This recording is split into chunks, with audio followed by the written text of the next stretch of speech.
नीतीश को भी धोखा देगी बीजेपी, शाह के फॉर्मूले से बिहार में हड़कंप। नीतीश को सीएम बनाने पर शाह ने नहीं दिया जवाब। अब अभी तक नीतीश के नेतृत्व में लड़ने की बात कर रही थी बीजेपी। विधानसभा चुनाव में बीजेपी और जेडीयू की राह हो सकती है अलग। नीतीश कुमार के साथ महाराष्ट्र वाला खेला होगा। बीजेपी ने बिहार विधानसभा चुनाव के लिए नए सिरे से तैयारी शुरू कर दी है। बीजेपी के लिए अब जेडीयू की जरूरत खत्म होती दिखाई दे रही है। दिल्ली बीजेपी के नेता दावा कर रहे हैं कि लोकसभा चुनाव के तुरंत बाद हमें नीतीश की जरूरत थी, लेकिन अब हमारे पास ठीक ठाक नंबर आ चुके हैं। दावा किया जा रहा है कि महाराष्ट्र का एक बड़ा दल पाला बदलने की तैयारी में है। इंडिया गठबंधन से दूरी बना रहा है और उसके एनडीए में आने के बाद एनडीए के समर्थक सांसदों की संख्या 310 के करीब पहुंच जाएगी। और इन संकेतों के बाद बीजेपी ने बिहार के लिए अपनी रणनीति में बदलाव करना भी शुरू कर दिया है। दावा तो यहां तक किया जा रहा है कि बीजेपी बिहार में जेडीयू से अलग भी हो सकती है। वो अब जेडीयू के दबाव में आने को तैयार नहीं है। ऐसे में सवाल उठ रहे हैं कि आखिर नीतीश कुमार क्या करेंगे, और आज हम अपनी इसी रिपोर्ट में बातचीत करेंगे। क्या बीजेपी के निशाने पर बिहार का सीएम पद आ गया है? 2025 में बीजेपी बिहार में अपना सीएम बनाने के लिए चुनाव मैदान में उतरेगी।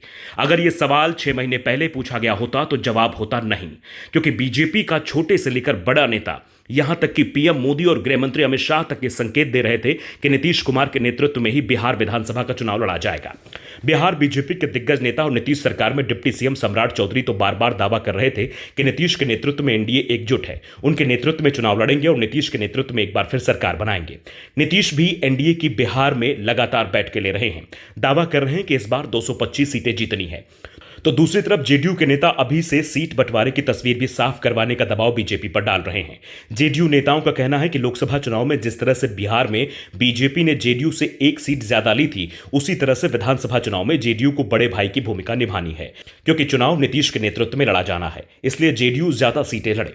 दरअसल महाराष्ट्र में चुनाव नतीजों ने जेडीयू की नींद उड़ा रखी है, क्योंकि महाराष्ट्र में महायुति गठबंधन ने एकनाथ शिंदे के नेतृत्व में चुनाव लड़ा था और चुनाव परिणाम सामने आए तो बीजेपी ने शिंदे से कुर्सी छीन ली। महाराष्ट्र वाली स्थिति बिहार में ना हो, इसलिए जेडीयू की तरफ से बीजेपी पर दबाव बनाया जा रहा है कि वो चुनाव में नीतीश कुमार को सीएम उम्मीदवार घोषित कर दे।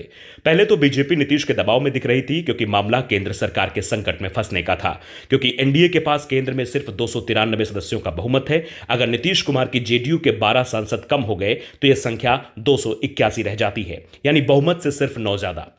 ऐसे में बीजेपी बड़ा रिस्क लेने को तैयार नहीं थी और इसलिए लोकसभा चुनाव परिणाम सामने आने के बाद से ही बीजेपी के नेता नीतीश को सीएम पद पर बने रहने की बातें कर रहे थे। लेकिन अब जब बीजेपी को कुछ और दलों का समर्थन मिलने के संकेत मिल रहे हैं तो नीतीश को लेकर उसका रुख सख्त होता दिख रहा है। बिहार में इस समय एनडीए की सरकार है, नीतीश कुमार सीएम है। इस सरकार में बीजेपी सबसे बड़ा दल है, लेकिन 2025 में एनडीए चुनाव जीता तो सीएम कौन बनेगा? जब यह सवाल केंद्रीय गृह मंत्री अमित शाह से किया गया तो उन्होंने साफ साफ संकेत दे दिए कि नीतीश कुमार तो सीएम नहीं बनेंगे। शाह से पूछा गया क्या नीतीश कुमार के चेहरे पर चुनाव लड़ेंगे या फिर महाराष्ट्र वाला फॉर्मूला अपनाएंगे, तो उन्होंने जवाब देते हुए कहा कि यह पार्टी की पॉलिसी का निर्णय होगा। मैं बीजेपी का एक अनुशासित कार्यकर्ता हूं, यह तय करने का काम पार्लियामेंट्री बोर्ड का है। यह नीतीश कुमार की पार्टी का भी अधिकार है, सभी दल एक साथ बैठकर तय करेंगे।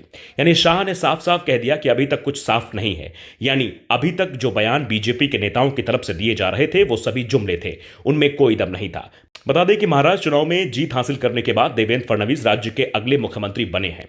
वहीं एकनाथ शिंदे को उप मुख्यमंत्री बनाया गया है। चुनाव से पहले बीजेपी ने कहा था कि परिणाम आने के बाद ही मुख्यमंत्री के नाम का ऐलान किया जाएगा, और अब शाह के बयान से कुछ ऐसे ही संकेत बिहार को लेकर भी मिलने लगे हैं। शाह के बयान के बाद से ही बिहार में बवाल मच गया है। अभी तक जो बीजेपी के नेता खुलकर बोल रहे थे कि नीतीश कुमार ही सीएम रहेंगे, वो भी अब ये कहने लगे हैं कि चुनाव के बाद सीएम का चेहरा तय कर लिया जाएगा, अभी तो फोकस चुनाव पर करना है। दूसरी तरफ जेडीयू के अंदर घबराहट दिखाई देने लगी है। सवाल हो रहे हैं क्या बीजेपी एक बार फिर बिहार में महाराष्ट्र वाला खेल करने की तैयारी में है, यानी नीतीश के चेहरे पर पहले वोट बटोर लिया जाएगा और सरकार बनने पर नीतीश की जगह बीजेपी अपना सीएम बना देगी।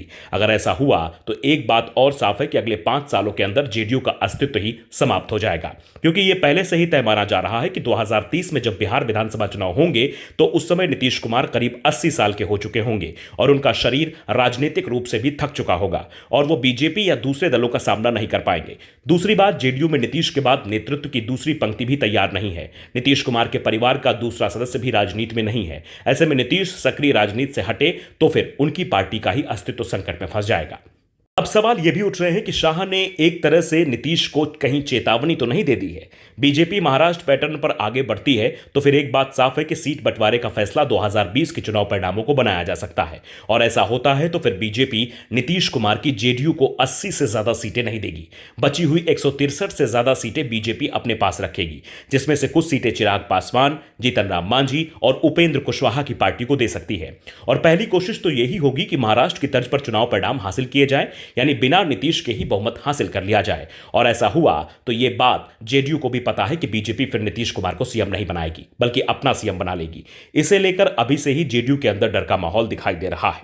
खासतौर पर अमित शाह के बयान के बाद से तो जेडीयू के नेता भी सचेत हो गए हैं और पार्टी पर विकल्प तैयार रखने का दबाव बना रहे हैं। वैसे विकल्प मौजूद भी है, नीतीश इंडिया गठबंधन में शामिल हो सकते हैं, लेकिन यह भी कहा जा रहा है कि इस बार इंडिया गठबंधन में भी नीतीश कुमार को सीएम पद नहीं मिलेगा, और इसी की चिंता इस समय जेडीयू के अंदर भी दिखाई दे रही है, क्योंकि आरजेडी की तरफ से साफ कर दिया गया है कि तेजस्वी यादव ही महागठबंधन में सीएम पद के उम्मीदवार होंगे। अगर नीतीश कुमार अभी आ जाते हैं तो जितना कार्यकाल सरकार का बचा है तब तक उन्हें सीएम बनाए रखा जाएगा, लेकिन 2025 का चुनाव तो तेजस्वी के नेतृत्व में ही लड़ा जाएगा।